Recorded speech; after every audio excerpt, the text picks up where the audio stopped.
चंदनपुर गांव के एक कोने में एक बहुत पुराना पीपल का पेड़ खड़ा था, जिसकी जड़ें जमीन में उतनी ही गहरी थीं जितनी गहरी उस गांव की कहानियां थीं। उसी पीपल के नीचे हर सुबह माधव अपना छोटा सा दाल चावल का ठेला लगाता था। ठेले पर एक भगोना दाल, एक भगोना चावल और कुछ पुरानी जंग लगी कटोरियां सजी रहती थीं। दिन भर की कड़ी मेहनत के बाद भी मुश्किल से 4-5 ग्राहक ही आते थे, और वह भी पेट भरने से ज्यादा मजबूरी निभाने। दोपहर की तेज धूप थी और ऐसा लग रहा था मानो पीपल के पेड़ की छाया भी आज थक कर हार मान चुकी हो। माधव अपने ठेले के पास चुपचाप बैठा हुआ था, जैसे जिंदगी से कोई जवाब मांग रहा हो। दाल ठंडी पड़ रही थी, चावल सूखने लगे थे और आज भी ग्राहक गिनती के ही आए थे। अरे माधव, हर रोज यही दाल चावल बेचता रहता है, कुछ नया करने का मन नहीं करता क्या? मन तो बहुत करता है भैया, लेकिन जो आता है वही तो बेच रहा हूँ। कुछ नया करने के लिए सिर्फ मन नहीं, हिम्मत भी चाहिए और पैसा भी। रोज रोज यही खाएगा आदमी तो वो भी ऊब जाएगा माधव। वैसे सच सच बता, इस दाल चावल से घर कैसे चल रहा है? हाँ भैया, कर्ज तो जैसे मेरे साथ साया बनकर चल रहा है। कमाता हूँ तो पहले उसी को चुकाने में चला जाता है, अपने लिए कुछ बचता ही नहीं। यार माधव, इस तरह तो पूरी जिंदगी निकल जाएगी। दाल चावल बेचकर आज तक किसी को आगे बढ़ते देखा है क्या? कुछ अलग सोच दोस्त, वरना ये चक्कर कभी नहीं टूटेगा। ग्राहक की हर बात माधव के दिल में एक एक करके तीर की तरह चुभ रही थी। खेत नहीं है, दुकान खोलने के पैसे नहीं, और कुछ और बनाना मुझे आता भी नहीं। जो किस्मत ने दे दिया है उसी में किसी तरह गुजारा कर रहा हूँ। देख भाई, अगर जिंदगी में कुछ बदलना है ना तो डर छोड़ना पड़ेगा। आजकल लोग सिर्फ पेट नहीं, नया स्वाद ढूंढते हैं। कुछ अलग करेगा तभी लोग रुकेंगे और तेरा ठेला देखेंगे। ग्राहक चला गया, लेकिन उसके शब्द माधव के मन में तूफान छोड़ गए।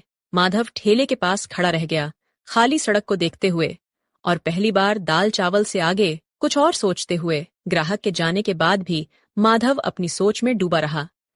तभी सड़क के उस सिरे से एक औरत अपने छोटे बेटे का हाथ थामे ठेले की ओर धीरे धीरे बढ़ती दिखाई दी। चल बेटा, यही दाल चावल खा लेते हैं, आज बहुत भूख लगी होगी। नहीं अम्मा, मुझे आज दाल चावल नहीं खाना। तू फिर क्या खाएगा बेटा? यही तो मिलता है। मुझे बिरयानी खानी है अम्मा, आज स्कूल में दोस्त लाया था, बहुत स्वादिष्ट थी। औरत कुछ पल चुप खड़ी रही। उसकी खामोशी में गरीबी की मजबूरी साफ दिखाई दे रही थी। अरे बेटा, यहाँ बिरयानी नहीं मिलती और वो बहुत महंगी भी होती है। चल बेटा, आज घर चलकर ही कुछ बना लेंगे। ठीक है अम्मा। माँ बेटा ठेले से दूर चले गए। बच्चे के कदम भारी थे और माँ की आंखों में अनकही शर्म और दर्द तैर रहा था। माधव सब देख रहा था, हर पल हर भाव। उसी पल माधव के दिल में एक तेज सी चिंगारी जली। मन में बिरयानी? लोग दाल चावल से ऊब चुके हैं। अगर मैं बिरयानी बनाऊं तो क्या लोग खाएंगे? ये सिर्फ एक सवाल नहीं था, ये माधव की बदलती किस्मत की पहली दस्तक थी। और यहीं से एक ठेले की कहानी धीरे धीरे एक बड़े सपने में बदलने लगी। रात अपने साथ सन्नाटा लेकर आ चुकी थी। दिन भर की थकान शरीर में भरी हुई थी, लेकिन माधव की आंखों में नींद नहीं थी। सिर्फ सवाल ही सवाल थे। कच्चे घर के एक कोने में छोटी सी लालटेन जल रही थी। रसोई से दाल उबलने की हल्की हल्की आवाज आ रही थी। आ गए। माधव जमीन पर बैठ गया। कुछ पल चुप रहा, जैसे शब्दों को एक एक करके जोड़ रहा हो। राधा, आज ठेले पर एक अजीब सी बात हुई। राधा ने चूल्हे की आंच थोड़ी धीमी कर दी। वो समझ गई थी कि यह बात साधारण नहीं है। एक बच्चा था, अपनी माँ से बिरयानी मांग रहा था। बिरयानी? हाँ, वही बिरयानी जो हम सिर्फ त्योहारों में दूसरों के घर से महक में सूंघते हैं। राधा कुछ नहीं बोली। उसकी चुप्पी में डर भी था और उम्मीद भी। राधा, अगर मैं ठेले पर दाल चावल छोड़कर मटन बिरयानी बेचूं तो? बिरयानी? इतना बड़ा फैसला अचानक? डर तो मुझे भी लग रहा है, लेकिन अगर यूं ही दाल चावल बेचता रहा तो जिंदगी भी यहीं अटक कर रह जाएगी। लेकिन माधव, बिरयानी बनाएगा कौन? मुझे तो दाल चावल के अलावा कुछ खास आता भी नहीं। करीम को आती है, वही करीम जो शहर के होटल में काम करता है, मैं उससे सीख लूंगा। और अगर नहीं बिकी तो? मटन महंगा होता है माधव, नुकसान हुआ तो क्या करेंगे? राधा के सवालों में डर साफ झलक रहा था, लेकिन भरोसा भी उतना ही गहरा था। सच कहूँ, डर तो मुझे भी लगता है, लेकिन आज आपकी आंखों में जो भरोसा दिख रहा है वो पहले कभी नहीं देखा। अगर आपने ठान लिया है तो मैं आपके साथ हूँ। उस पल माधव ने खुद को अकेला महसूस नहीं किया। राधा, अगर ये चल गया ना तो हमारे बच्चों को कभी खाली पेट सोना नहीं पड़ेगा। भगवान मेहनत कभी बेकार नहीं जाने देते। आप सीख लीजिए बिरयानी बनाना। उस रात माधव देर तक जागता रहा। लालटेन की रोशनी में उसने अपने सपनों की नई तस्वीर बनाई।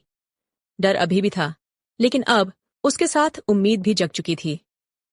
अगली सुबह सूरज निकलने से पहले ही माधव की नींद खुल गई। पूरी रात आंखों में सिर्फ एक ही सपना था, कुछ बदलने का। चंदनपुर की पगडंडी पर हल्की धुंध छाई थी, लेकिन आज माधव के कदमों में थकान नहीं थी, सिर्फ उम्मीद थी। कुछ देर बाद वो करीम के छोटे से घर के सामने खड़ा था, दिल में डर नहीं उम्मीद लिए। करीम भाई, मैं हूँ माधव। अरे माधव, इतनी सुबह? आजा भाई, अंदर आजा। माफ करना इतनी सुबह आने के लिए, लेकिन दिल में एक बात अटकी हुई थी।